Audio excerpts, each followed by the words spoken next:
Bom, boa tarde a todos. Boa tarde. A Comissão de Trabalho da Assembleia Legislativa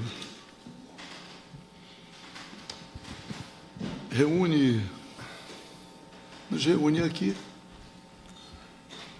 embora num momento muito delicado, que eu digo, da vida nacional, mas na proximidade da eleição, para tratar de um tema da maior relevância, considerando, inclusive, as ameaças claras ao Estado Democrático de Direito. Ameaças que estão sendo sinalizadas já há algum tempo. E as ameaças alcançam de forma evidente, ou vem alcançando ao longo dos últimos anos, alcançando claramente os advogados, as prerrogativas, os direitos. Eu tenho que fazer um relato muito breve, antes de anunciar as presenças, de que eu já aprovei a realização dessa audiência pública há algum tempo atrás. E para realizá-la, eu procurei o presidente da Ordem dos Advogados, Dr. Felipe Santa Cruz, entendendo que preencheria a melhor conveniência que a audiência fosse realizada não aqui, na Assembleia Legislativa, mas lá na sede da OAB. O fiz no exercício do mandato e também como advogado regularmente inscrito na OAB há muitos anos. Talvez eu tenha mais tempo de inscrição do que a idade de todos aqui presentes, que a minha inscrição vem de 1972. Então, como é que se diz? Tá bem, salva as damas. Muito tempo. E houve a acolhida, o entendimento de que seria realmente conveniente, mas o tempo passou e a iniciativa foi infrutífera. Até que houve um episódio, aqui no Rio de Janeiro, em que uma advogada foi alcançada em suas prerrogativas, e eu, vindo de casa para a Assembleia Legislativa, eu leio no jornal que estava marcada um ato da OAB para tratar das prerrogativas dos advogados. Eu aí, ao invés de vir para cá, fui direto lá para a OAB. E vi que o plenário estava muito vazio, considerando a dimensão, a importância do tema. Mas cuidei de me inscrever para ser o primeiro a fazer perguntas. Foi dada a palavra àqueles que foram convidados para tratar do tema, a advogada que estava na parte de prerrogativas. Eu quero lembrar o nome do advogado, professor, fez uma belíssima exposição, porque a representante da OAB na parte de prerrogativas não deu ao tema a sua verdadeira dimensão. E ele, ainda me lembro, é muito maior do que isso. Mas quando chegou a minha vez, logo de perguntar, falei mais ou menos o seguinte: registrei que a Comissão do Trabalho tinha deliberado, que havia procurado o Dr. Felipe Santa Cruz, que ficou de realizar a audiência pública. E me surpreendi, vindo de casa, lendo o jornal, Eu não falei, eu não fui convidado por estar no exercício do mandato e ter trazido aqui, há alguns meses, a proposta. Também não fui convidado como advogado, regularmente inscrito, com o endereço correto. Ainda me lembro que eu falei, a OAB é muito ágil em fazer cobranças. A cobrança da anuidade está bem. Verdade, verdade. Falei, pelo plenário vazio, eu penso que os advogados também não foram convidados. Só foram convidados alguns, talvez mais chegados à presidência. Porque se porventura houvesse uma comunicação efetiva, o plenário lá estaria cheio. Mesmo aquela minoria presente até aplaudiu. Então eu vejo que esse tema, nós estamos agora nas imediações da eleição, mas não quis eu virar as costas para a solicitação que me foi encaminhada pela entidade que representa os advogados criminalistas.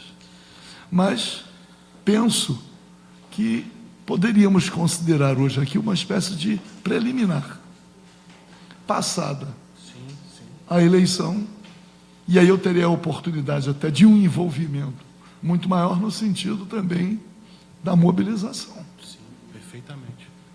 Para tentar fazer esse ato no plenário da Assembleia Legislativa. Com certeza. Porque não são pequenos nem poucos os casos em que os advogados estão sendo completamente desrespeitados.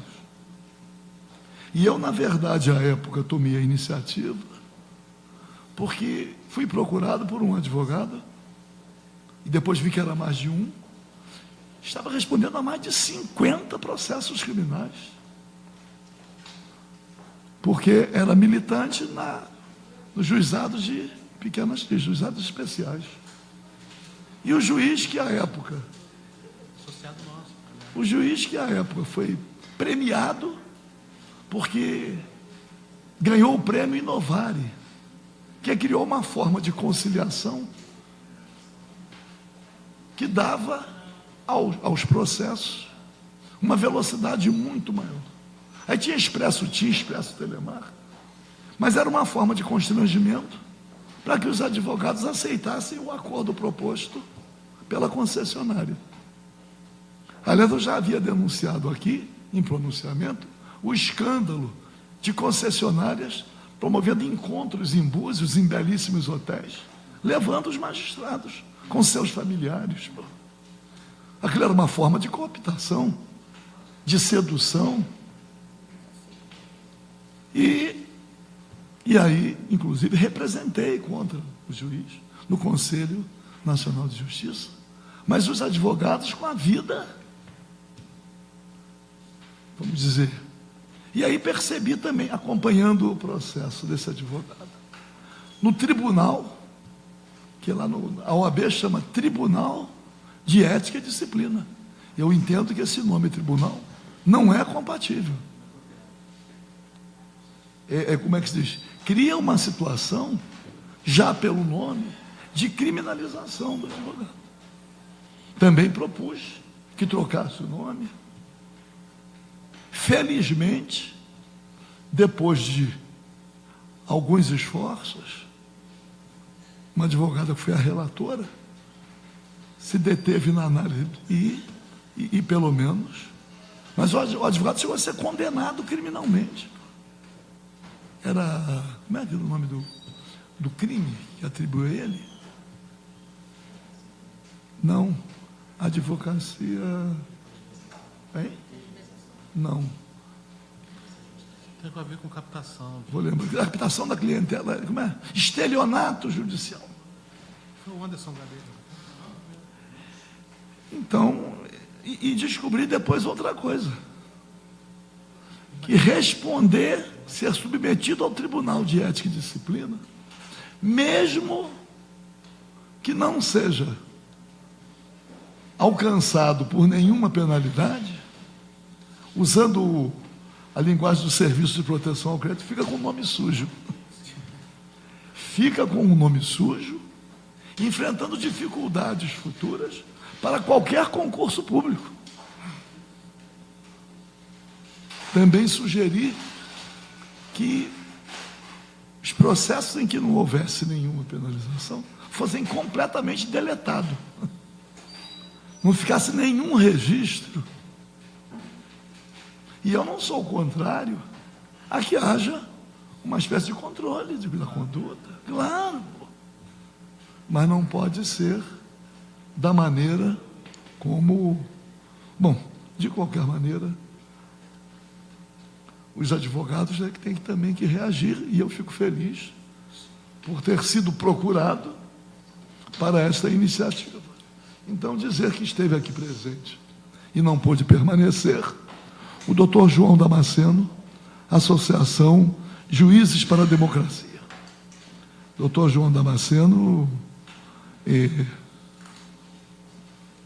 desembargador, e tem tido uma militância na defesa do Estado Democrático de Direito. Tem sido autor de vários artigos nos jornais e esteve aqui e pediu para justificar, tinha 1h30, ele já estava comprometido com a sua atividade no Tribunal de Justiça. Então, anunciado o doutor Alain Titonelli Nunes, procurador da Fazenda Nacional. Aqui você em ordem hierárquica. Não, nem tem.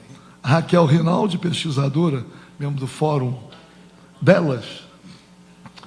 Vamos fazer um fórum misto, né? Delas e deles. Ou deles e delas. Tiago Minagé, presidente da associação. Obrigado aí. Aqui eu sei, aquele que conversou comigo, eu fico aqui. Presidente da Abracrim. Alberto Sampaio Júnior, procurador da Abracrim. Leonardo Costa de Paula, presidente em exercício do Observatório da Mentalidade Inquisitória. Maravilha. Aliás, né, a mentalidade inquisitória está prosperando. Preciso tomar cuidado, que nós estamos aí num risco muito grande, né? Vendo o que acontece, a vulnerabilidade é muito grande, porque a mentalidade inquisitória começa a prevalecer nos diversos ambientes do Poder Judiciário, também do Ministério Público.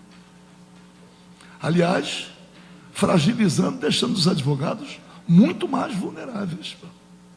Temos tido situações de confusão entre o ato praticado pelo assistido e a atuação do advogado na defesa.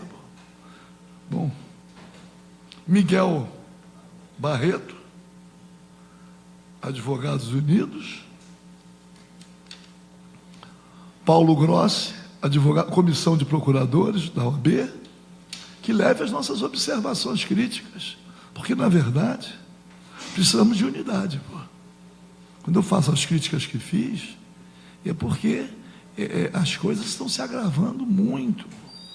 O episódio da advogada, lá em Caxias, um episódio extremamente deplorável, que também estamos vivendo a terceirização na justiça. Terceirização.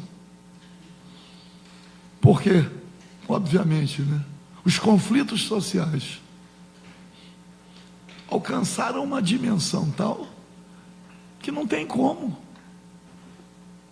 o Estado, a prestação jurisdicional, fica impossível pelo excesso de demanda. E aí eles vão criando mecanismos, e esse mecanismo que foi criado em relação aos juizados especiais cíveis, também tem esse. E eu comparo com os acidentes, com os hospitais de emergência, né? Não tem possibilidade de atendimento. O número de acidentados, doentes, emergenciais, o número é tão grande que não tem como atender, porque não tem prevenção. Bom, enfim, Márcio Cavalcante, vice-presidente da Comissão de Assuntos institucionais da Abracrim. Então, se não anunciei outros, depois eu anuncio, mas começa com o representante, vou usar a expressão, né? O representante maior da entidade, que é o presidente.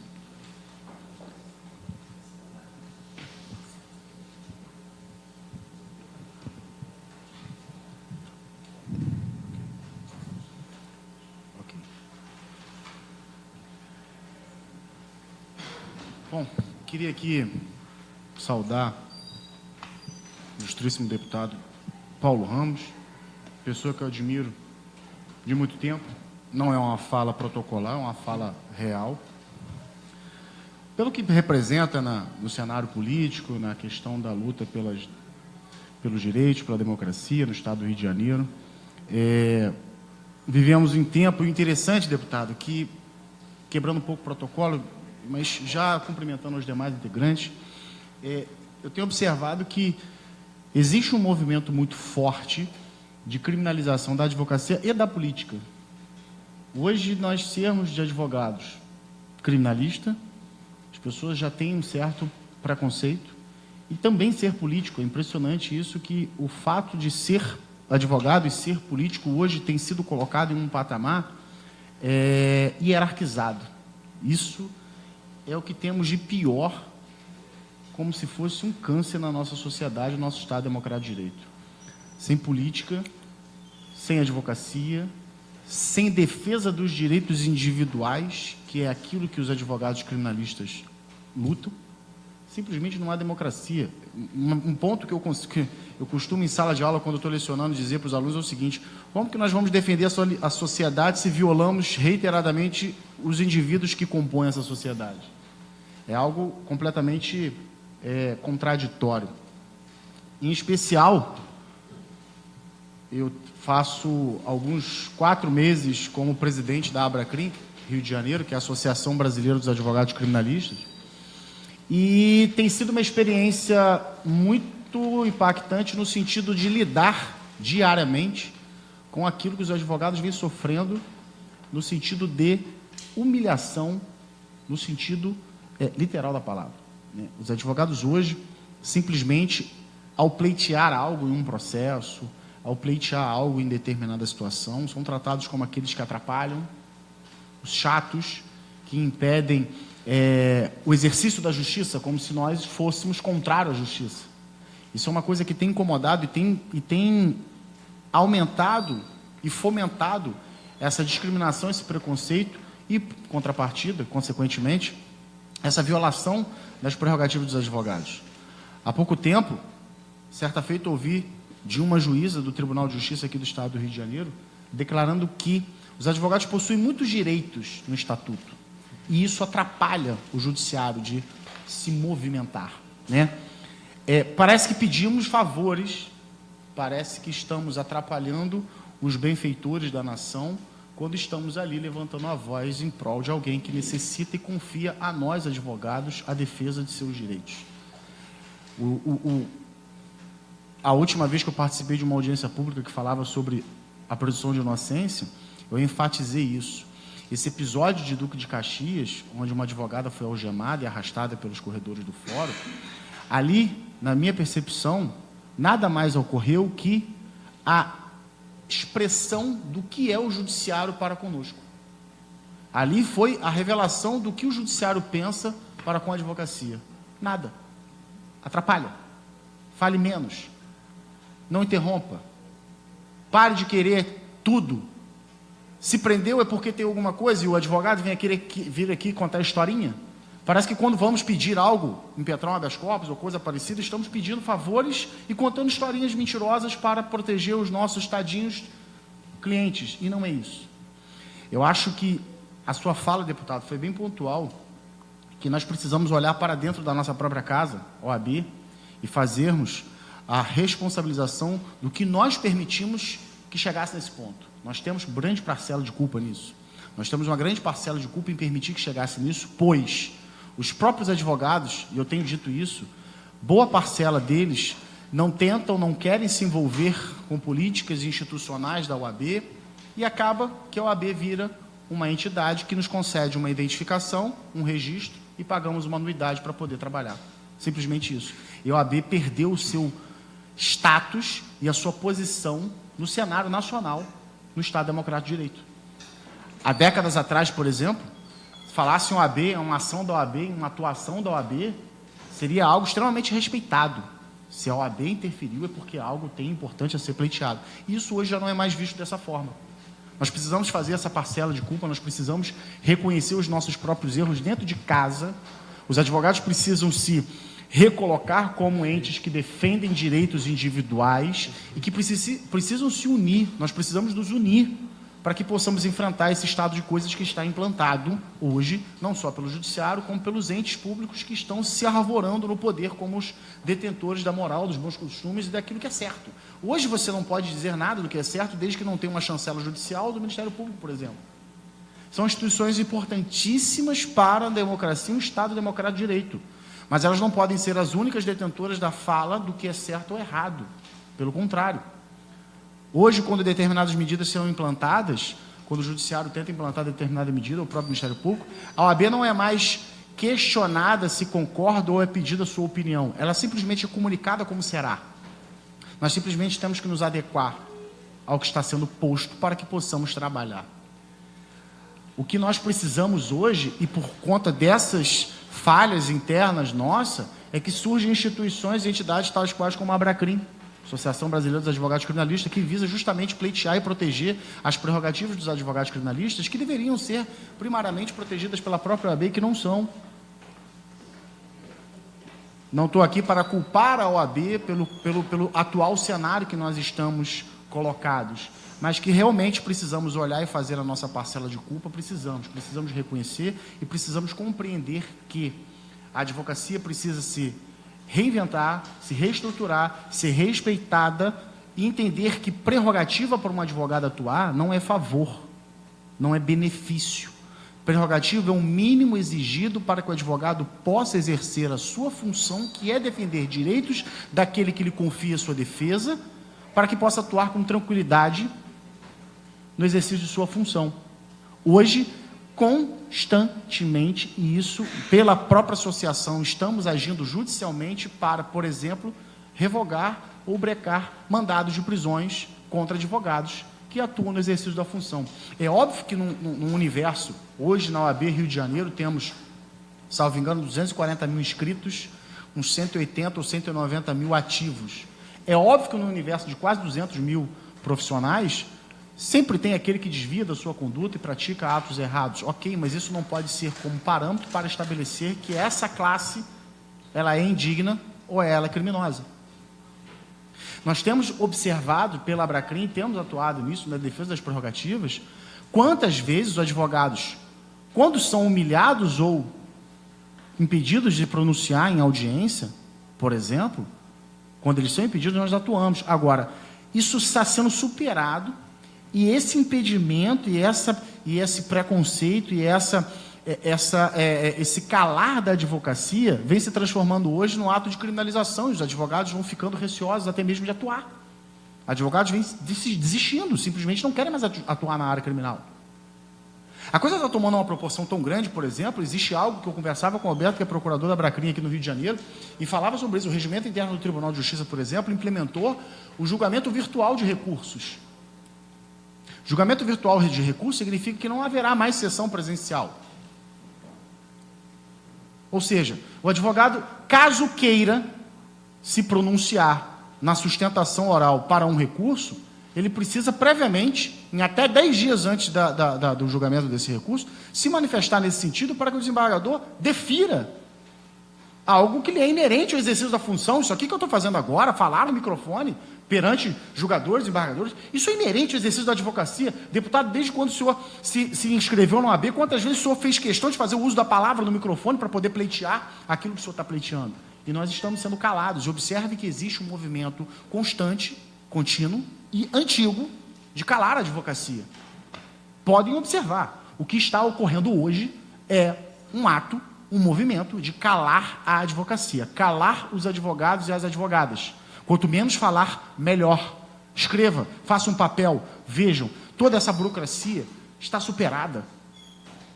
O advogado precisa ter voz, ele precisa falar, ele precisa se manifestar, ele precisa colocar. Porque se o advogado não consegue sequer defender a sua prerrogativa que lhe é inerente, qual a condição que ele tem para defender o direito daquele que lhe confia a sua defesa?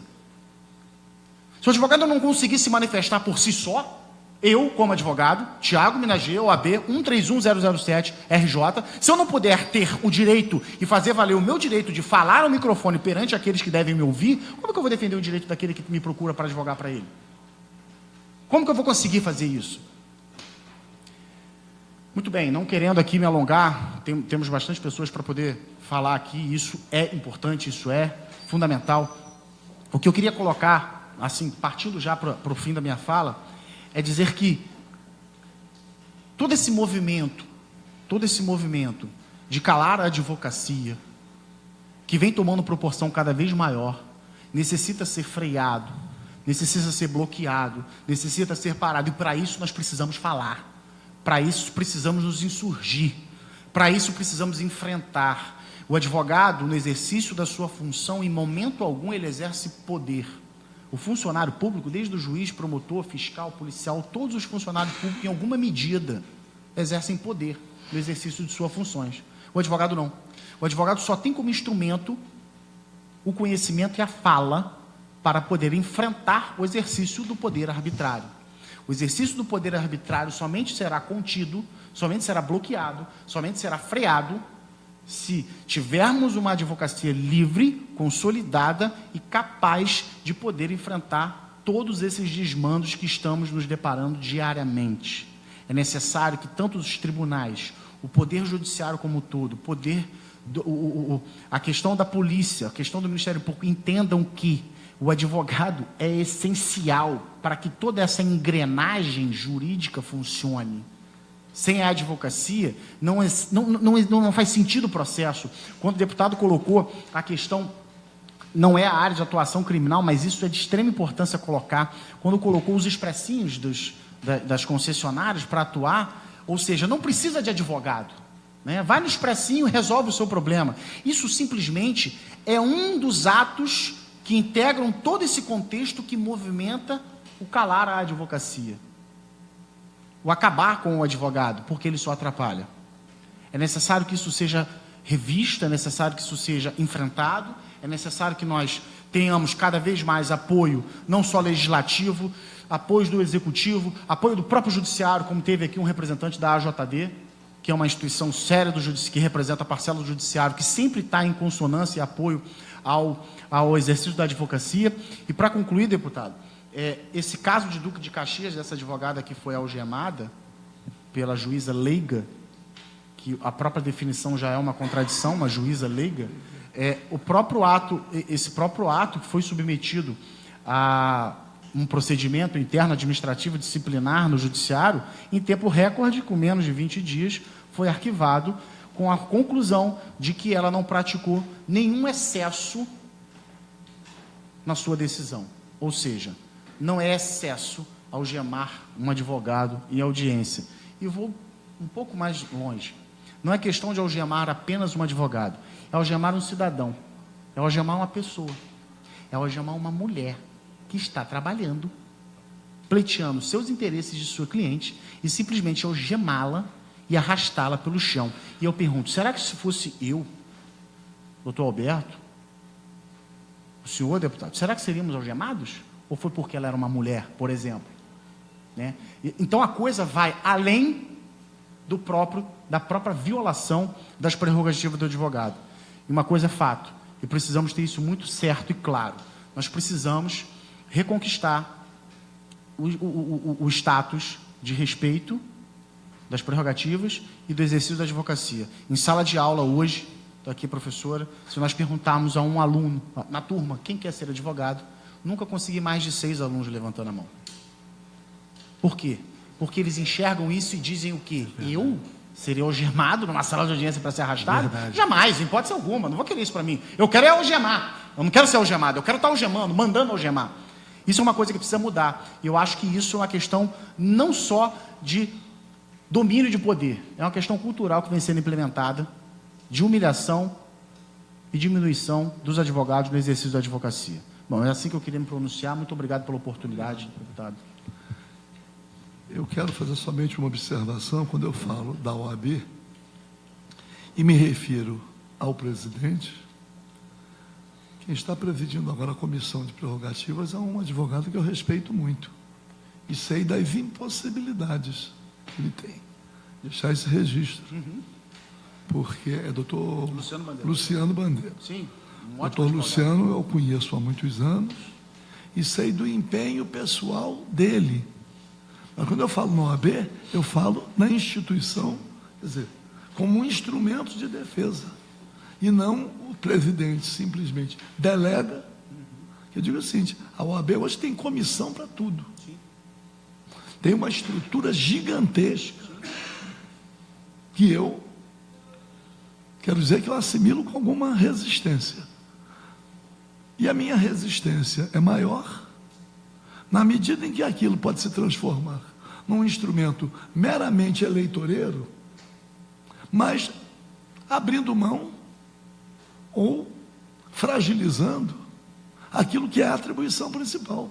Se estivesse cuidando da atribuição principal, com todo rigor, e constituísse esses departamentos,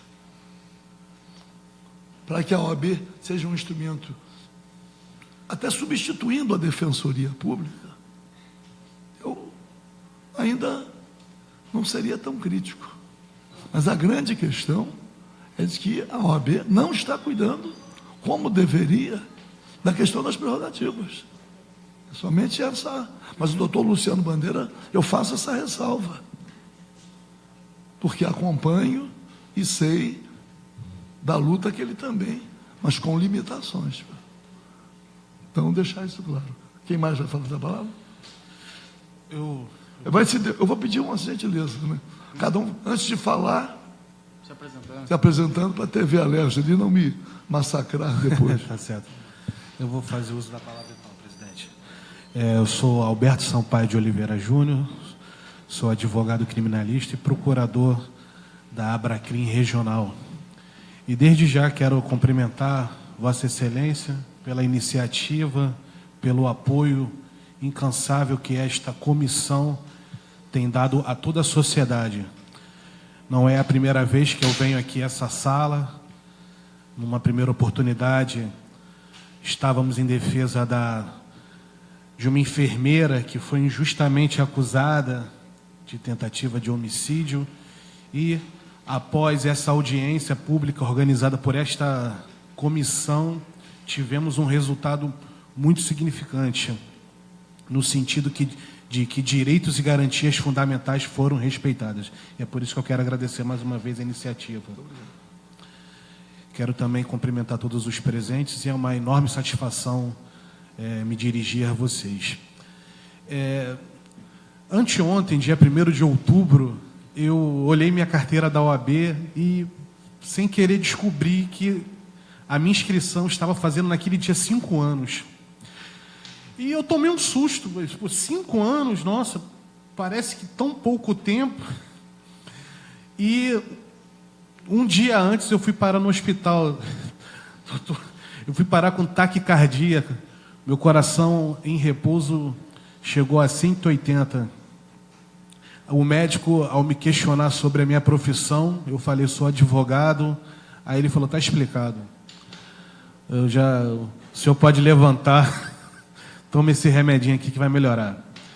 E por que aconteceu isso? Na terça-feira nós tivemos um julgamento muito importante no Tribunal de Justiça, na primeira Câmara Criminal, cujo o objeto era a liberdade, pleiteávamos a liberdade de um advogado criminalista. E isso também me motivou a procurar esta comissão a fim de que desse voz aos advogados. Esse advogado, ele foi acusado de obstrução de justiça, com muitas aspas. Por favor, só para me fazer entender. A Lei 12.850, que trata do crime organizado, prevê um tipo penal específico que diz que aquele que dificulta as investigações no bojo de um acordo de delação premiado das investigações, ele vai ter uma pena ali entre 3 a 8 anos. Pois bem, esse advogado foi acusado de obstrução de justiça. E por quê? Eu não posso aqui ser leviano e apontar dedos para determinadas autoridades, até porque não me cabe fazer esse juízo de valor, mas eu posso dizer para vocês categoricamente, porque eu atuo nesse mesmo processo que levou esse mandado de prisão. Esse advogado, ele foi denunciado justamente pelo exercício da sua profissão, nada mais. Um advogado com 10 anos de carreira, um advogado sério, de uma conduta reta, uma pessoa que, por ser meu amigo, eu posso até dizer uma pessoa dócil, porque eu o conheço. E, na sua postura aguerrida na defesa dos direitos de seus clientes, alguns desentendimentos ocorreram diante de algumas audiências, e a retaliação veio, uma denúncia que afirma que ele havia tentado obstruir a justiça. E sabe por quê? Porque, de acordo com o Ministério Público, esse advogado teria orientado o seu cliente a não fazer uma colaboração premiada. Vocês entenderam? Ele foi denunciado porque, de acordo com o órgão acusador, ele teria obstruído a justiça na medida em que ele teria aconselhado o seu cliente a não celebrar um acordo de delação premiada. Isso é um absurdo, Excelência. Isso é absurdo. Como todos nós sabemos, em 1988 houve a deflagração da vigente ordem constitucional. No seu artigo 5º e demais outros artigos na Constituição, temos direitos e garantias fundamentais ali inseridas, né? E eu pergunto a vocês, o que seriam desses direitos e garantias fundamentais se não fosse a postura da advocacia? Seriam palavras. O artigo 133 da Constituição fala bem claro que o advogado é indispensável à administração da justiça. Infelizmente, a expansão do pensamento autoritário insere no pensamento popular, aliás, que nós, advogados criminalistas especificamente, estaríamos a serviço da impunidade. Me chamam de defensor de vagabundo. Brincadeiras como advogado do diabo, quem nunca ouviu isso? E nesses 5 anos eu me pus a refletir e fiz uma pequena lista, Tiago, das pessoas que eu defendi em juízo ou até na esfera administrativa. E eu fiz uma pequena lista, lá temos preto, branco, rico, empresário, político, policial, médico, enfermeiro, engenheiro. E qual a conclusão que eu faço disso? Que, infelizmente, muito embora o sistema criminal tenha uma clientela específica, todos nós sabemos, muito embora o sistema criminal tenha uma clientela específica, ou seja, o sistema criminal não é democrático, mas é preciso lembrá-los que a porta da prisão, ela é larga. E eu aviso a qualquer um, independente de classe social ou não, muito embora, reitero, o sistema tenha, sim, os seus preferidos, hoje ninguém mais está imune da prisão. Parlamentares de Teresópolis, conseguimos a liberdade há pouco tempo, foram presos preventivamente a partir de falácias. Olha, um parlamentar preso, meu Deus. Lá em Niterói, no presídio prisional, perdão, pleonagem, no presídio de policiais recentemente foram presos por meio de delação premiada, sem pé nem cabeça. Ou seja, ninguém mais está imune a isso. E a figura do advogado, nesse momento, é importante. O advogado no sentido de garantir a preservação justamente desses direitos e garantias fundamentais. E para concluir minha fala, que eu quero dar, para a gente dar a oportunidade para os demais falarem, eu queria fazer uma citação a Carnelucci, Francesco Carnelucci, que ele diz o seguinte, que o nome mesmo de advogado soa como um grito de ajuda, advocatus vocatus ad, chamado a socorrer. Também o médico é chamado a socorrer, mas só ao advogado se dá este nome. Eles não nos calarão. Muito obrigado. Obrigado. Tudo bem.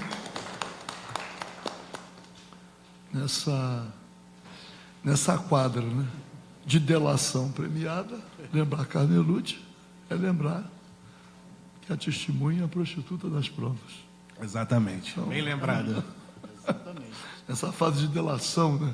Já que lembrou, eu aqui me ocorreu logo. Imagina com prêmio.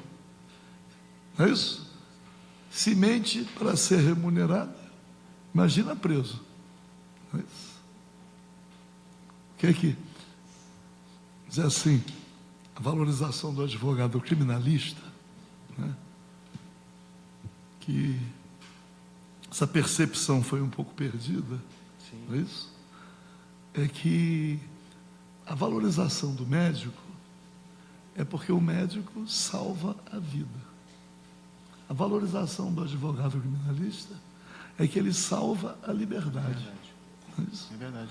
E tem aquele negócio que diz que a vida sem liberdade perde completamente o sentido. Então o advogado antecede o médico. Exatamente. Do que vale a vida sem dignidade, sem liberdade. Aproveitando aqui a sua... Quem mais vai falar? Então passar, eu só pedi para isso. Vamos dar uma chance, né? A voz Então, feminina, né? Não, mas precisa que isso aqui grava. Você se identifica, por favor. Então, aqui tudo é gravado oficialmente. Aqui não tem escuta. Bem, tá ótimo. Liberdade de expressão, né? Nossas prerrogativas aqui. Já que estamos falando sobre isso, primeiramente queria agradecer a Cris Gerardo, que está aqui sentada. Ela é minha aluna e me convidou para estar aqui hoje presente. Quero agradecer ao deputado Paulo Ramos por estar presidindo a mesa de hoje e a todos vocês que estão presentes por estar enriquecendo o debate de hoje, que é tão importante no exercício da nossa profissão, né? Pegando o gancho do presidente do Abracrim, que falou a respeito do calar, né, do querer calar a profissão do advogado, e ele falou também que, como professor, quando entra em sala de aula, é difícil querer achar um aluno que queira seguir a advocacia. Bom, eu sou coordenadora da Escola de Direito da Universidade Castelo Branco, no campus Realengo e aqui no campus Centro, sou mestre em Direito pela UERJ, sou doutoranda na UERJ também, além de advogada, então eu estou na área da docência já tenho bastante tempo, além da advocacia, e convivo, né, com essa galera que está estudando, que quer entrar para a área jurídica já tem um tempo. E, infelizmente, embora nós saibamos que todos que se tornam bacharel de Direito, ao final das contas, passem pela prova da ordem, a gente também sabe que esse não é o sonho da grande maioria. A grande maioria quer se deparar com o concurso público, quer lotar os cursinhos, seja ele em via presencial. Eu também sou professora de um cursinho para concurso, então querem ou na via presencial ou em EAD. E por que disso, né? Não é só porque, como disse você, porque quer aprender, né? Porque quer ser o que é. Não é porque quer estar no lado daquele que vai aprender o advogado, no caso da advogada de Caxias, mas é porque é o lado que hoje é mais valorizado no meio jurídico. E o que demonstra que o advogado, cada dia que passa, vem sendo menos valorizado. E nesse caso em questão da advogada de Caxias, o que me assustou quando eu vi o vídeo é que a própria advogada, o próprio caso em questão, foi desvalorizado não só pelo judiciário, ou seja, pela juíza leiga que ali estava tratando a questão, que era leiga não só no título, mas leiga também nos direitos que estavam sendo tratados naquele momento, porque ela não só violou prerrogativas do advogado da ordem, mas também violou princípios básicos do processo civil, porque entre os abusos que ela cometeu não foram somente violações a prerrogativas do advogado, mas também violações ao processo básico e ao direito da cliente que estava sendo ali trabalhada pela advogada Valéria, bem como me assustou a postura dos próprios advogados, dos próprios colegas da Valéria, que nada fizeram e, inclusive, achovalharam a mesma e pediram que ela calasse, se retirasse, porque ela estaria, em tese, atrapalhando o bom andamento das audiências que deveriam prosseguir. Tá? E covardes, né? Aproveitando o seu gancho, e a decisão judicial em relação, né, absolveu a juíza, dizendo que a advogada teria se jogado ao chão e se debatido. Convenhamos, quem assistiu o vídeo viu que ela não se jogou, que ela o tempo todo se encontrou sentada, algemada, e em um momento algum eu vi ela se debater, se debruçar, gritar como louca, histérica, e nem ao ponto de se colocar em risco a sua integridade, que é uma das causas que a súmula 11 admite que possa alguém ser algemado, né? A súmula 11 do STF admite a utilização da algema ao preso caso ele coloque em risco a sua integridade. Em primeiro lugar, que ela não teria que ter sido presa, né? E dado que foi um desses casos, coloque em risco a sua integridade, admite-se o uso da algema. Também não foi o caso. Mas a juíza leiga foi absolvida por conta disso. Em tese, a advogada estaria colocando em risco a sua integridade.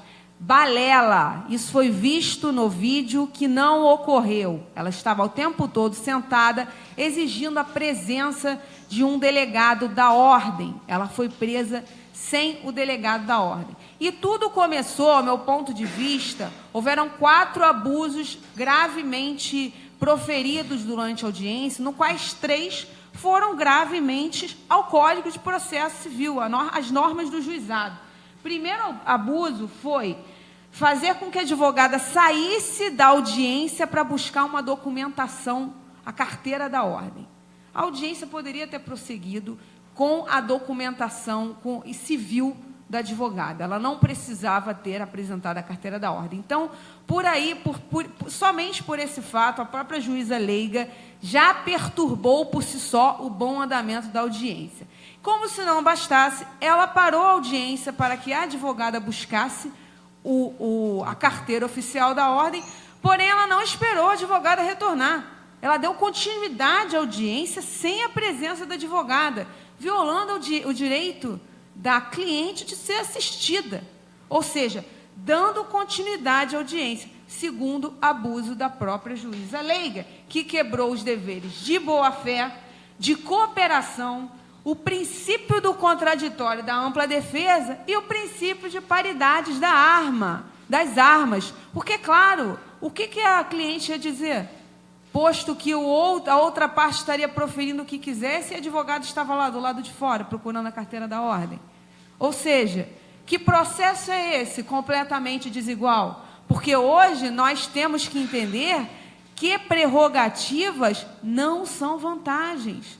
Prerrogativas são garantias dadas aos advogados por lei, porque o advogado é tido como um único elo capaz de levar essa paridade e o equilíbrio ao cliente. É a força que o cliente precisa para que ele entre num pé de igualdade com as forças do Estado, com o juiz, com o Ministério Público, com a Defensoria ou com quem quer que esteja dentro do aparelhamento estatal. E isso não aconteceu quando a juíza permite que a audiência continue sem a presença da advogada. E o terceiro abuso gravíssimo, né, nessa colocação foi o impedimento da advogada de impugnar os pontos da contestação do réu, posto que quando ela retorna à audiência, a audiência já tinha terminado.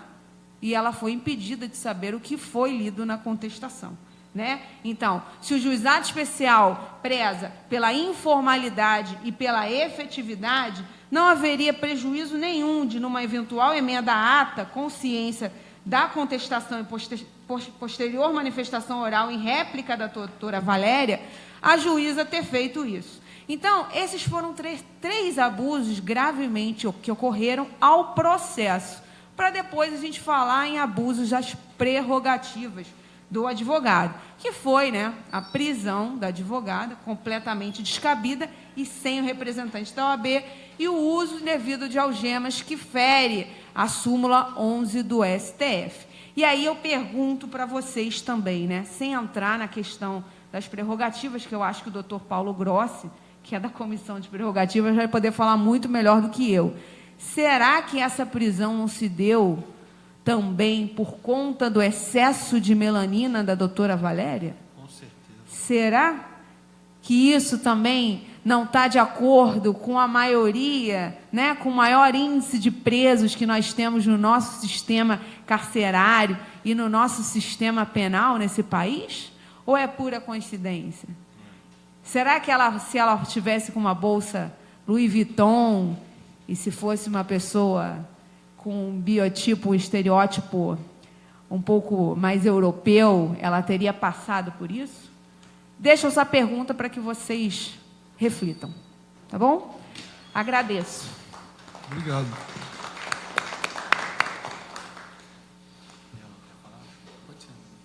Por favor. Bem, alô?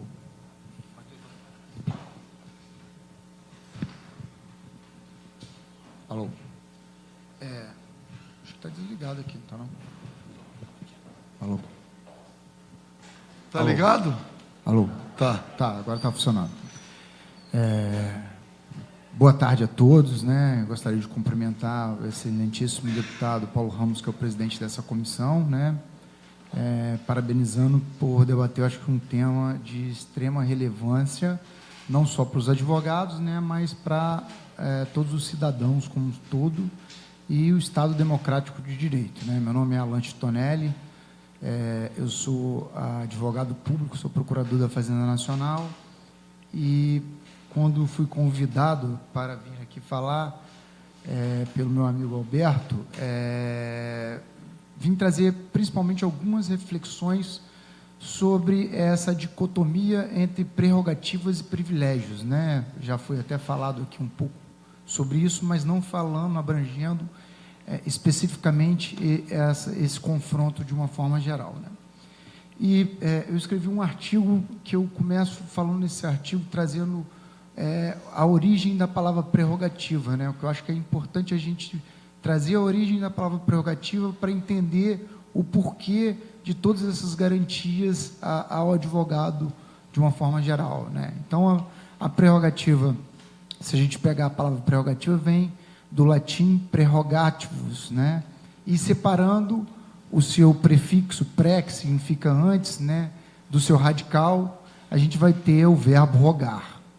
E rogar significa pedir, implorar, suplicar, e só pede, implora, suplica quem não pode fazer aquilo por ele próprio, né? Então precisa de um intermediário para exercer aquela atividade de uma forma geral. Se formos pegar como exemplos, né, no plano divino, muitas vezes nós rogamos para Deus resolver algum problema que temos aqui no plano físico, e assim também acontece no plano da justiça. O cidadão roga ao Poder Judiciário quando tem seus direitos violados de uma forma geral. Só que ele não roga diretamente, ele roga através de um intermediário, que é o advogado, que é o que detém a capacidade postulatória e, consequentemente, é dotado das prerrogativas para defender esse cidadão. Feita essa análise, fica mais claro o motivo pelo qual o artigo 133 elenca o advogado, e não é a OAB, né, o advogado, como indispensável à administração da justiça e como inviolável nos seus atos e manifestações no exercício da profissão. Quer dizer que a Constituição, obviamente, veio para proteger, não o advogado em si, mas ao cliente do advogado, que é, no caso, o cidadão. E se fizermos um breve histórico da nossa Constituição, do porquê a advocacia e o advogado foram inseridos dentro desse dispositivo, nós vamos ver os motivos pelos quais essas prerrogativas do advogado são inerentes não só ao cidadão, mas também ao Estado democrático de direito. Bem, a advocacia, ou advogado, está inserido, como disse, no artigo 133, e se pegarmos topograficamente, vamos ver que está dentro da divisão e organização dos poderes. Então, o título 4, que trata da divisão e organização dos poderes, ela elenca um novo subitem, né? Porque, classicamente, a teoria de Montesquieu, temos 3 poderes, né? Poder executivo, poder legislativo e o poder judiciário. Mas o Constituinte brasileiro inovou, porque a teoria tricotômica de Montesquieu, ela foi feita em uma época para combater principalmente o absolutismo, né? E hoje nós enfrentamos uma realidade um pouco mais distinta, porque hoje temos um Estado democrático, e dentro do Estado democrático é necessário termos novos órgãos, instituições para promoverem esse equilíbrio. A teoria tricotômica de Montesquieu vem justamente para garantir essa harmonia. E o Constituinte de 88, para trazer essa harmonia, buscando justamente o equilíbrio entre as funções, ele incluiu um novo capítulo dentro das organizações dos poderes, que ele nominou de funções essenciais à justiça. E quem são essas funções essenciais da justiça? O Constituinte elencou o Ministério Público, a Advocacia Pública, a Advocacia Stricto sensu e a Defensoria. Então, dentro desse novo capítulo, existem órgãos que defendem, né, obviamente, a sociedade, o Estado, os cidadãos e os hipossuficientes. E o próprio nome desse capítulo, Funções Essenciais à Justiça, já deixa claro que essas funções devem exercer suas atividades de maneira equânime e hierarquicamente numa mesma posição. Inclusive, por isso, houve uma representação de inconstitucionalidade, né, uma DIN da OAB, em relação à posição topográfica do Ministério Público sentar ao lado do juiz, quando, na verdade, deveria assumir uma posição igualitária com os membros da advocacia, de uma forma geral, já que você não pode ter prevalência, seja de um órgão acusador ou de um órgão de defesa, para termos a garantia de uma justiça. E essa justiça, quando fala de órgãos essenciais de justiça, não está restrita à prestação jurisdicional. Está exercendo uma função muito mais ampla, né? Justiça no sentido de eliminar as injustiças, né? Justiça no sentido de eliminar as arbitrariedades, justiça no sentido de isonomia, justiça no sentido de promover a democracia. Então, a gente percebe que a Constituição elencou a advocacia a defender não só o cidadão, mas o Estado democrático de direito e a democracia como um todo, né? E por que eu trago isso hoje aqui? Porque hoje virou senso comum, né, e lembrando a própria coluna do professor Lênin Streck, né, ele sempre repete isso. Hoje é senso comum, a coluna dele é senso em comum, mas é senso comum de que quem defende a Constituição está sendo revolucionário. Na verdade, a gente está indo para um caminho já diametralmente oposto ao que o Constituinte e o legislador previu como necessário para termos uma democracia plena como um todo. Então, eu vou encerrando aqui minhas palavras, lembrando que uma afronta a qualquer garantia ou prerrogativa dos advogados é uma afronta, não ao advogado em si, é uma afronta aos cidadãos e ao Estado democrático de direito. Era isso que eu estava para dizer aqui. Muito obrigado. Obrigado. Eu tenho que me reservar, porque eu fui constituinte, mas não houve ataque à Constituição. Só para... A Constituição é tão atacada, né, que assusta. Né? E os advogados já não podem se habituar à ditadura do judiciário. Preciso reagir a isso. E aí, eu me retorno à própria OAB. Não à OAB estadual, mas à OAB nacional. O presidente da OAB nacional não tem delegação dos advogados para entrar com uma ação de impeachment de uma presidente da República democraticamente eleito. Ele não tinha essa atribuição. Não consultou. Não era voz majoritária. A OAB Nacional comprometeu os advogados com golpe. E é preciso também refletir sobre essas coisas todas, independente de concordar ou não com as ações do governo. Então, fazer essa pequena observação, na medida em que o tema Supremo Tribunal Federal vem escrevendo outra Constituição. Deputado, sua colocação é bem oportuna pelo seguinte: esse pedido de impeachment de uma presidente legalmente constituída é nas mãos de um parlamentar que presidia a Câmara, inimigo declarado da própria OAB, que era, à época, o presidente, que era Eduardo Cunha, declaradamente o inimigo da ordem dos advogados do Brasil, dizendo, ao ponto de declarar que a OAB era um cartel, fazendo reserva de mercado, uma coisa absurda isso, uma coisa absurda. Mas, enfim, era só para complementar a sua fala. Vamos lá. Pois não. Boa tarde a todos. Gostaria de cumprimentar e agradecer ao deputado Paulo Ramos a oportunidade, a realização do evento, o convite indireto do presidente da Abracrim, Tiago Minagé, que, inclusive, quando a gente estava tendo na mesma audiência pública, foi comunicada essa audiência pública. E meu nome é Leonardo Costa de Paula, eu sou do Observatório da Mentalidade Inquisitória, presidente em exercício, e o Observatório da Mentalidade Inquisitória é uma entidade de pesquisa sem fins lucrativos que visa estudar e tentar enfrentar a permanência e a perpetuação do sistema inquisitorial e o autoritarismo que a gente passa hoje em dia. Então, como muito bem falou até o próprio deputado Paulo Ramos quando anunciou a nossa presença, a gente começa a sentir muito os problemas na esfera da justiça, até por conta do ferimento e da permanência inquisitória. Então, o que eu me propus, inclusive, a trazer para cá, e por conta até da vinculação com a prerrogativa, foi tratar um pouco sobre, até a partir do Manual dos Inquisidores, que é de 1376, depois reformado, ampliado feito por Nicolau Eymerich e ampliado por Francisco Della Penha em 1578.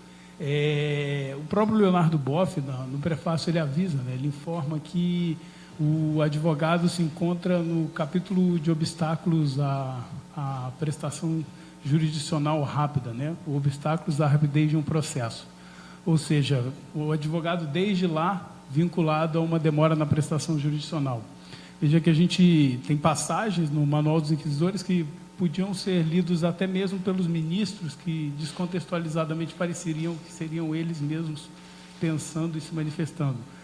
Por exemplo, uma fala: o fato de dar direito de defesa ao réu também é motivo de lentidão no processo de atraso na proclamação da sentença. Isso é frase de 1376. Aí mais à frente, inclusive pegando até o próprio caso da obstrução da justiça, que a Abracrim atentou contra essa situação periclitante contra o advogado, a gente lê trechos que parece que podiam estar transcritos na denúncia, que ele fala assim: o papel do advogado é fazer o réu confessar logo e se arrepender, além de pedir a pena para o crime cometido. Então, bastaria o Manual dos Inquisidores, a gente não precisaria nem chegar a esse pseudo-desenvolvimento ou cientificidade, porque o Manual dos Inquisidores cumpriria a ferro e fogo o que já está acontecendo. Então, quando a gente pensa nas prerrogativas, e por que eu pensei a partir desse ponto? Porque nas prerrogativas é justamente a prerrogativa do quê? Muito bem falou o Titonelli sobre isso, mas a gente tem prerrogativa para atuar para fazer por aquele que está lá. Então, a gente está por delegação, por procuração, por evidente, mas é uma delegação, inclusive, das funções dele, de manutenção da pessoa enquanto cidadã.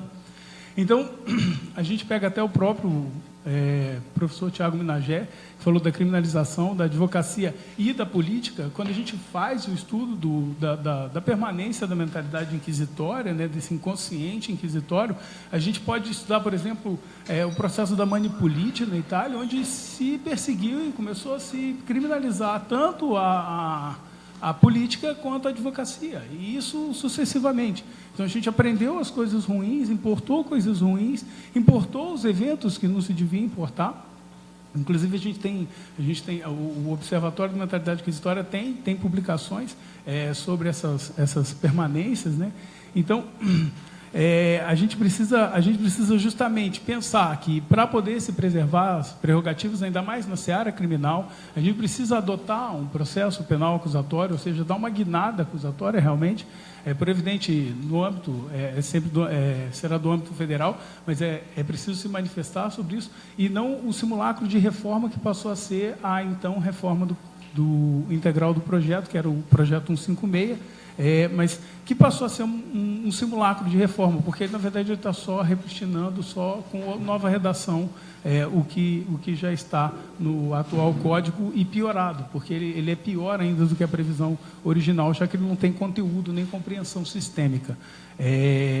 Então, até mesmo quando a gente pega a fala da professora Raquel Rinaldi, falando sobre a paridade de armas, a paridade de armas, ela justamente denota de um processo acusatório, porque acusatório, muito embora alguns doutrinadores tentam até fazer uma vinculação diferente, mas o acusatório, ele está para o princípio dispositivo, e quando ele está para o princípio dispositivo, ele necessita de um processo de partes, e um processo de partes que vai ser, evidentemente, adversarial. Então, a paridade de armas, ela só vai surgir aí. Então, quando a gente conseguir alcançar uma reforma, quando a gente conseguir, pelo menos no processo penal, porque parece que o processo civil optou agora por uma certa forma de retorno inquisitorial, porque ele permite que o juiz busque provas, independente das partes.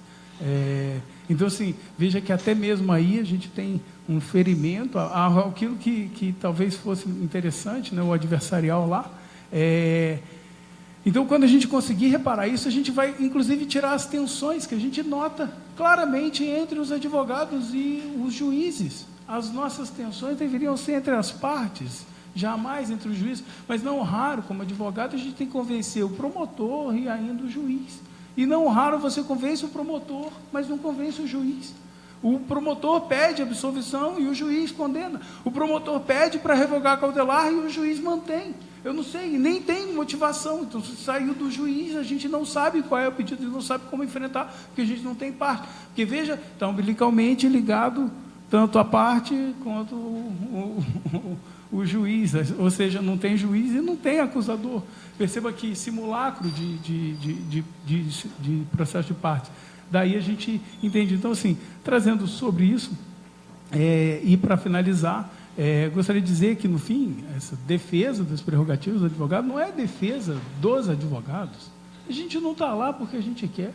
Uma vez a gente fica perdendo tempo, às vezes, na rede social, mas eu sempre, até como professor, às vezes eu tento me manifestar sobre essas coisas, falando assim, mas você não abre mão dos seus direitos para estar defendendo os seus. Eu abro, eu poderia estar na praia.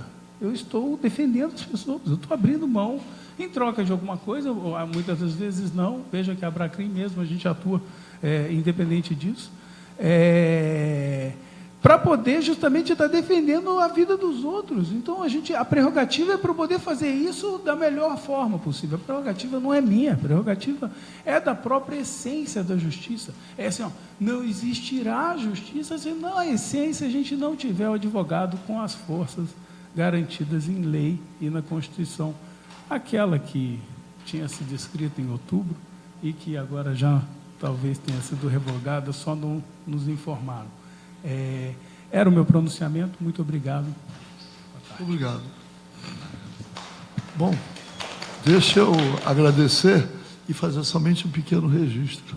Nós começamos a sessão às 15 horas. Eu vou pedir só a gentileza daqueles que, para nós caminharmos para esse período, para esses 20 minutos que faltam, para que eu possa ir lá para o plenário, porque vão acontecer coisas que mobilizam a minha presença, inclusive um projeto de minha autoria. O autor não está presente, é um horror. Mas deixa eu aproveitar, dizer que na questão do impeachment, a OAB-RJ não se deixou confundir. Também fazer essa observação. A OAB-RJ não caminhou no sentido de participar daquela iniciativa, o que mereceu também o nosso reconhecimento, para não deixar passar, né? Porque às vezes a gente faz uma crítica aqui, outra ali, mas tem que... As coisas não são totais. As coisas temos que considerar cada coisa dentro do seu reduto, né? Da sua pertinência ali, né? No caso da decisão da OAB Nacional ingressar também a ação com a representação contra a Presidente da República, não contou com a participação aqui da OAB do Rio de Janeiro. O doutor Felipe Santa Cruz se posicionou na defesa do Estado Democrático de Direito. Vai fazer também esse registro. Não sei se vai falar. Pois não? 5 minutinhos, assim, já que Podemos veio, caminhar, porque, deixa eu dizer, dá a impressão, né, de que agora vamos ter a defesa, não é isso? Não é isso, não, com certeza. Vamos ter o contraditório, Esse não? é o Estado Democrático de Direito, com certeza, isso aí não... Enfim, primeiro, assim, advogado e microfone é um problema, né? Então, já que Vossa Excelência, deputado, primeiro agradecer aí o convite. Eu estou aqui em nome do presidente Luciano Bandeira, presidente Felipe Santa Cruz, que agradeço também pela confiança que me foi dada. Eu já tinha feito aqui umas anotações para falar de forma bem breve, tendo em vista até que Vossa Excelência falou da questão do tempo, mas eu acho que eu vou, no máximo umas 5 horas da tarde, a gente sai daqui. É brincadeira. Mas deixa eu tentar, na verdade, senhores, eu agradeço a palavra de todos, cumprimento a todos no nome do presidente Luciano Bandeira e Felipe Santa Cruz. Eu vou fazer aqui uma rápida compilação de tudo aquilo que foi falado.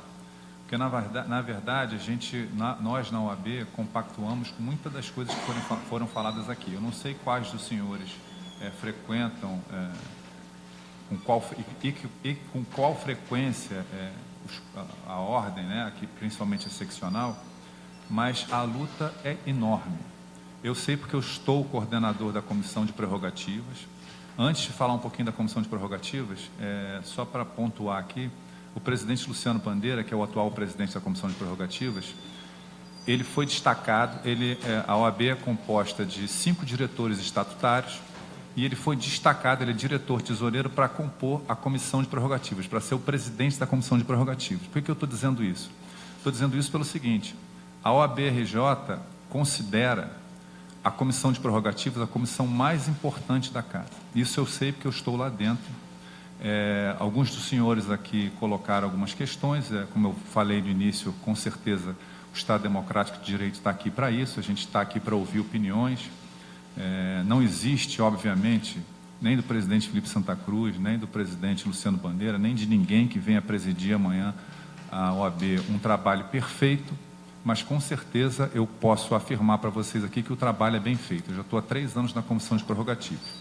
O presidente Luciano Bandeira foi destacado especificamente, a primeira vez que tem um diretor estatutário, o presidente Felipe Santa Cruz o colocou para ser o presidente de Prerrogativas. Nós temos mais de 107, salvo engano, comissões temáticas na Casa, e a principal é a Comissão de Prerrogativas.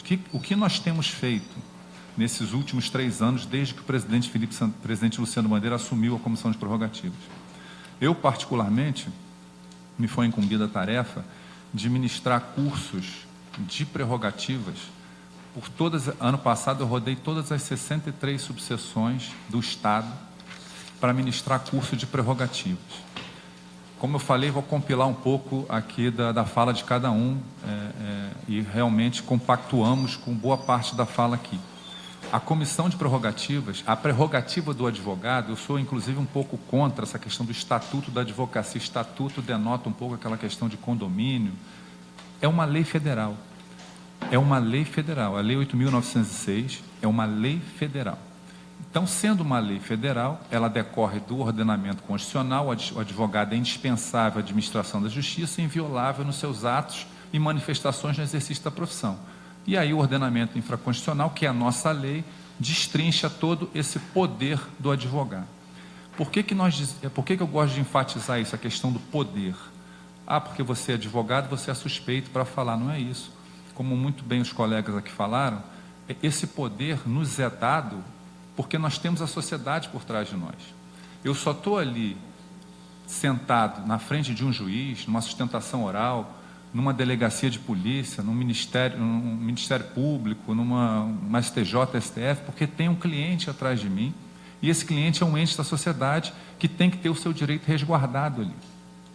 Então, a visão da Comissão de Prerrogativas, por motivos óbvios, peço licença aqui ao presidente da Comissão, por exemplo, de Direitos Humanos, isso que a gente fala sempre nos cursos de prerrogativa, de nada adianta, por exemplo, ressuscitarmos Pontes de Miranda e que venha fazer um parecer de direitos humanos esplêndido.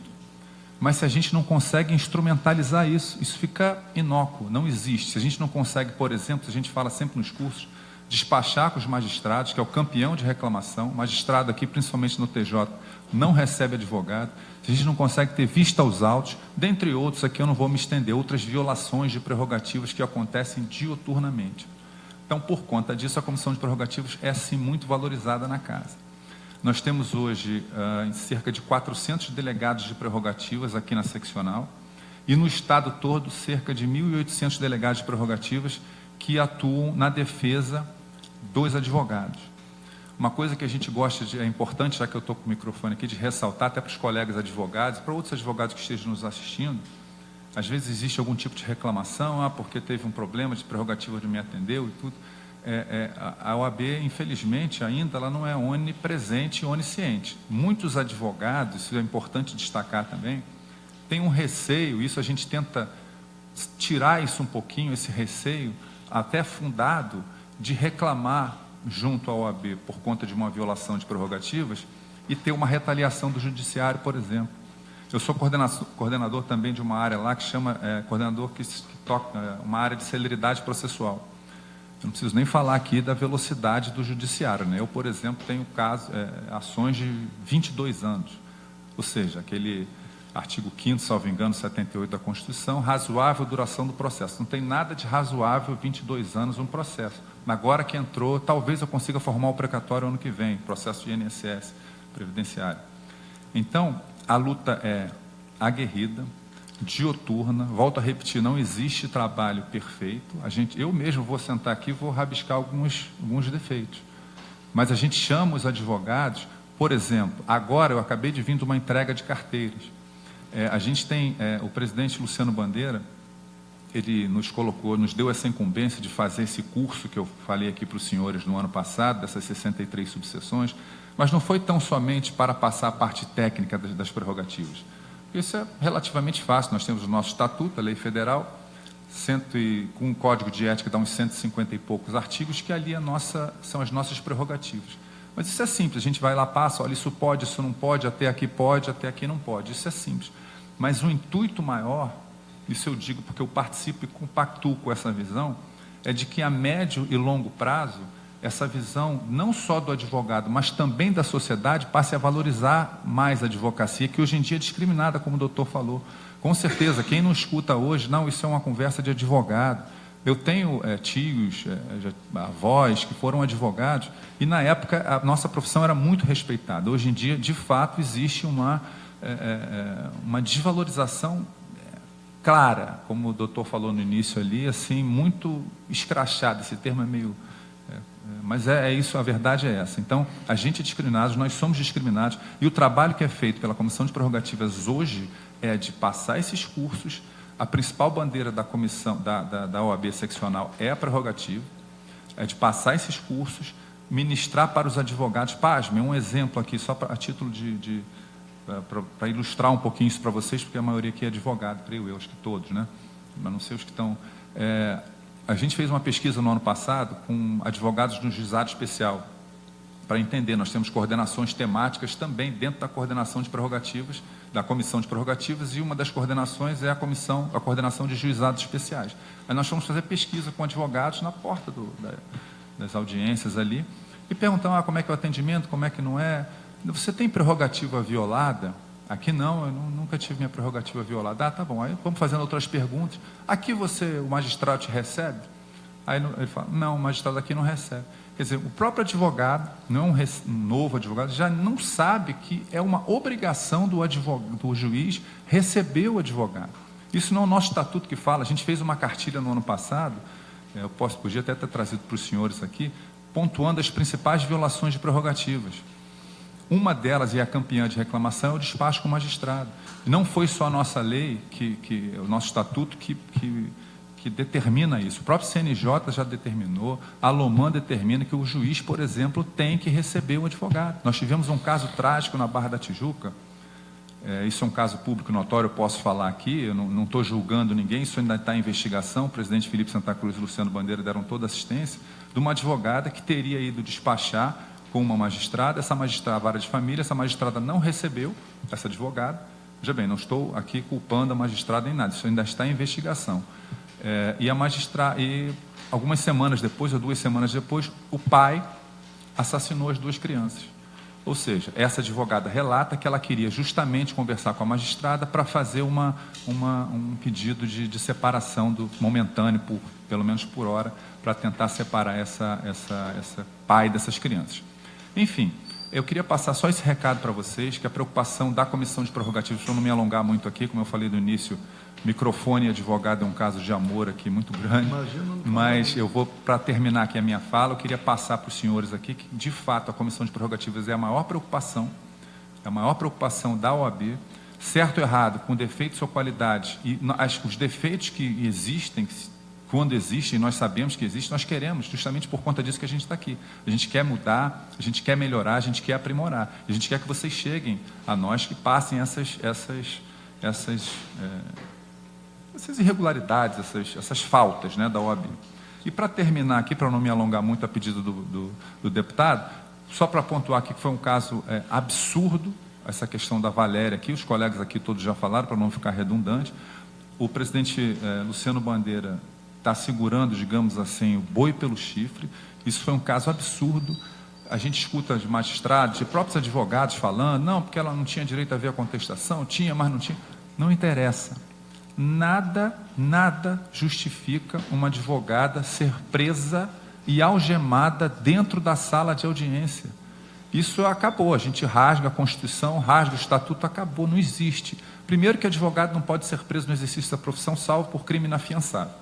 Segundo, que não é relatado nenhum crime, ainda mais, nem inafiançável, nem crime ali, não houve nenhum desacato, e ainda que tivesse havido um desacato, não tinha representante da ordem, e como a doutora muito bem falou aqui, quer dizer, uma irregularidade atrás da outra. Teve a súmula 11, tem a súmula 11 do STF que fala da algema, que não ofereceu perigo nem para ela e nem para ninguém, e foi algemada e sentada ali no chão.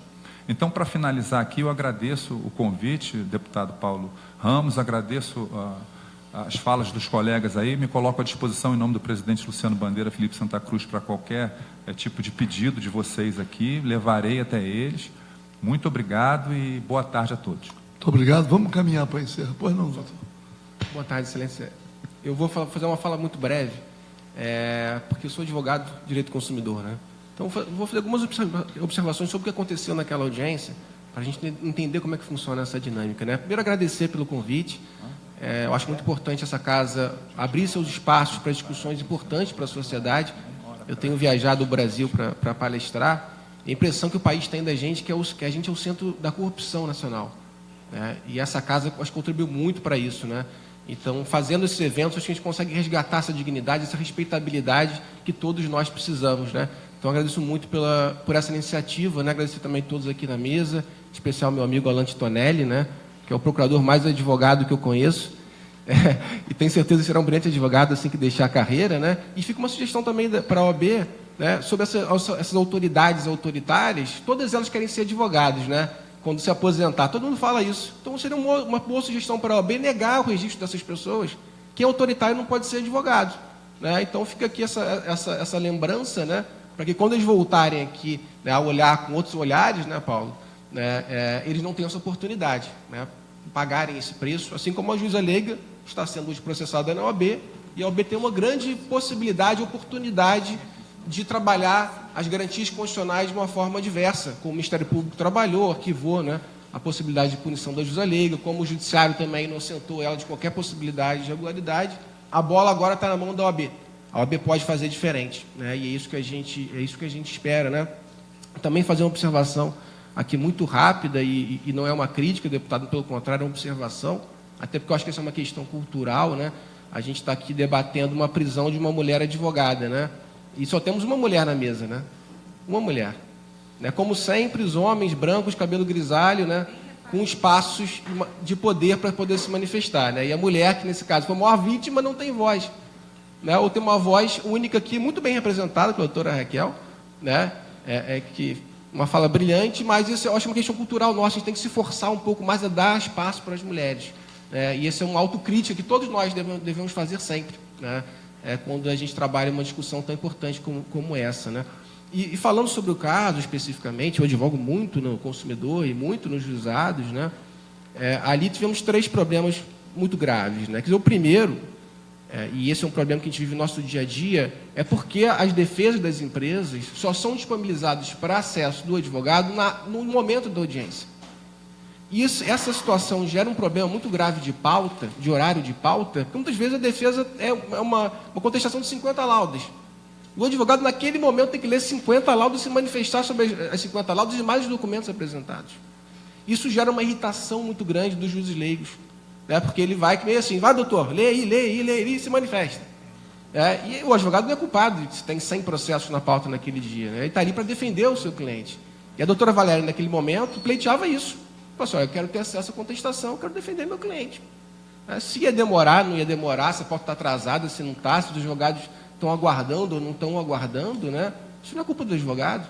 Ela tem direito de ter acesso, né? Se a juíza leiga estava agilizando o processo de alguma forma, como foi colocado pelo nosso colega, esse é o problema da justiça, não é o problema da advocacia, na realidade. E esse é uma outra crítica que se faz à OAB, porque a OAB chancelou essa postura. As defesas eram abertas para a vista das partes com uma certa antecedência, hoje não. E de quem foi esse pleito? Da advocacia, da OAB. A OAB pleiteou o sigilo das contestações. E criou, ou ajudou a criar essa celeuma, né? Porque o advogado tem que se manifestar. E é um direito do advogado se manifestar. Então, talvez, esse caso sirva de exemplo para que a gente possa mudar esse procedimento, né? O segundo procedimento também, que eu acho que foi muito equivocado e é uma coisa muito comum, é a ausência do juiz titular na comarca. Sempre que existe um conflito advogado e juiz leigo, como o juiz leigo não tem poder decisório, né, nenhum, praticamente, se chama o juiz titular. Tem um conflito aqui, advogado, juiz leigo, o que vai fazer? E o juiz titular vai lá e resolve aquele conflito, porque ele sim tem o poder de decidir. Ele não estava lá para decidir esse conflito e acabou ocasionando essa situação muito mais grave, né? Então, talvez essa luta também, pela presença de magistrados na serventia, seja uma luta muito importante. Eu ouso dizer hoje que é mais fácil falar com o ministro de um tribunal superior do que falar com o juiz de primeira instância. Eu despachei esse juiz com a ministra Nancy Andrighi, do STJ, ela me recebeu com meia hora de antecedência. Você vai falar com o juiz titular hoje, são 3 dias, pelo menos. Né? E uns 10 agendamentos diferentes, para você conseguir falar. Né? Isso faz parte dessa nossa cultura autoritária, né? Que você acaba, o próprio juiz leigo absorvendo também esse perfil do titular. Por que se o juiz titular não respeita o advogado, por que o juiz leigo respeitaria? Na verdade, o juiz leigo está ali como um burocrata. Sim, Isso, só. Sim, ele não tem o que fazer ali, ele não decide nada, né? Na realidade, por isso que ele é leigo. Aliás, né? respeitando os burocratas, hein? Deixar claro isso. Sem sombra de dúvida. Então, são questões da dificuldade também de quem milita e litiga nos juizados, e a falta de acesso ao juiz titular, para tudo. Para tudo. E esse caso, né, ele foi emblemático por conta disso. Cadê o juiz titular que não estava lá para resolver o problema? Aí apareceu no dia seguinte. Não, vamos resolver, vamos remarcar a audiência, fazendo meia-culpa ali, né? Não deu para resolver naquele... Mas cadê o juiz titular que não estava lá, né, na comarca? E tem um terceiro viés, que é o viés, de fato, o viés racial. Sem sombra de dúvida, se o deputado Paulo Ramos, aí, com 2 metros de altura, estivesse lá naquela audiência, provavelmente a juíza leiga seria algemada, né, e não a advogada. Né? Porque, de fato, né, o fato dessa mulher ser negra é um fator fundamental. né, desse racismo institucional que vive na nossa sociedade. Isso aí não há sombra de dúvida.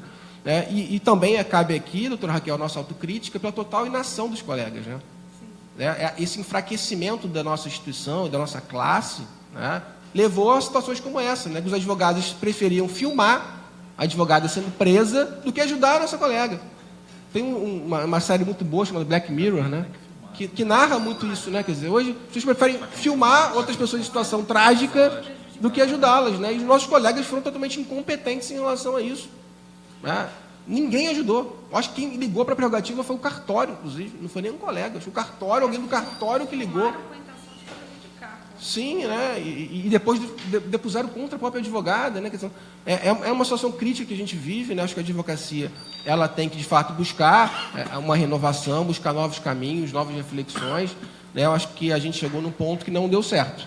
Né? Então, a gente tem que buscar um outro caminho que possa dar certo, porque disso depende a sociedade. A gente ali é só um representante dos interesses da parte. Né? Mas, quando o advogado ele é enfraquecido no seu mistério, quem é enfraquecido é o cliente dele, quem é enfraquecido é a sociedade. Né? Então, acho que cabe a todos nós, nessas discussões públicas, né, tentar buscar caminhos para resgatar a dignidade da nossa profissão, resgatar a importância da nossa profissão, que só assim a gente vai conseguir avançar, né, quando se fala, principalmente em defesa dos direitos fundamentais, que a gente está abordando aqui. Então, fica essa minha breve mensagem, né, agradecer novamente pela oportunidade, que esses eventos continuem, né, que sejam reiterados, para que a gente possa buscar um caminho mais justo aí no Poder Judiciário. Muito obrigado. Muito obrigado. Mas, antes de encerrar, eu quero agradecer a presença de todos. Cadê a Cris? Agradecer a Cris também. Mas dizer uma coisa para encerrar. A minha percepção não é para a questão do dia a dia, da defesa das prerrogativas. Não é a atuação, que eu digo, diária, nos casos concretos da OAB, na defesa das prerrogativas. Eu digo a ação institucional da OAB. Quer dizer, quais são os atos que estão sendo praticados para mobilizar politicamente os advogados no sentido do enfrentamento. Eu não quero pegar somar o dia a dia da comissão de prerrogativas, acompanhando o advogado. Eu quero pegar o conjunto da obra. E esse conjunto da obra exige uma ação mais contundente, uma ação, que eu diz assim, mais mobilizadora, o enfrentamento institucional. É esta a minha preocupação. Já houve situações que não envolviam prerrogativas de advogados, em que a OAB teve um protagonismo muito grande. O que eu reivindico é um protagonismo da OAB no sentido de representar verdadeiramente a advocacia, os advogados. Porque se nós não nos ativermos à questão institucional, nós vamos ficar segmentados. Então, me parece que isso está faltando. Quer dizer, não há uma reação proporcional. Essa somente a minha observação. E a OAB tem esta possibilidade, que a categoria está ressentida. Os advogados estão ressentidos em relação a isso. Por quê? Porque a OAB, nós temos o sindicato dos advogados. Eu não sei se existe ainda alguma confusão entre a atribuição, vamos dizer que seria a atribuição do sindicato, a atribuição da OAB. Como é que isso... Não sei. Eu estou dizendo que isso aqui é um encontro que, na minha avaliação, nós poderíamos depois buscar uma outra forma de realizar para que mobilize. Ser um debate aprofundado. Eu mesmo senti aqui em determinado vontade, mas a limitação do tempo me fez ser econômico na minha participação. Mas algumas coisas foram sendo apresentadas que foram me despertando exatamente para o sentido maior, para o conjunto. Para o conjunto. Porque é a soma do desrespeito, é essa soma que precisa ser considerada. De qualquer maneira, agradeço a presença de todos. Estou olhando ali para o relógio. Enquanto estivermos passando ali, a sessão não começou. Mas eu não quero chegar no plenário quando aparecer ali a figura do presidente, porque tem algumas coisas que vão acontecer já no início da sessão e que eu tenho que estar lá para ver se eu resguardo, né, pelo menos as garantias do exercício do mandato, que a prerrogativa é a garantia. Os deputados estão perdendo as garantias. E é o que eu digo, a garantia antecede, porque é pré. E é isso aqui. O que antecede é que não está sendo respeitado. É isso? Para o tranquilo exercício da profissão. O assédio é muito grande. A intimidação é muito maior. Muito. Falando na criminalização também da política, é a criminalização da política. Não é a criminalização dos políticos. Se apropriam da criminalização dos políticos para a criminalização da política. Então, se apropriam da criminalização dos advogados para a criminalização da advocacia. E é isso que está acontecendo no dia a dia, no nosso país. As agressões são muito grandes. E eu só para ter que ir embora, já que foi abordado aqui, né? Foi abordada a questão da criminalização da polícia.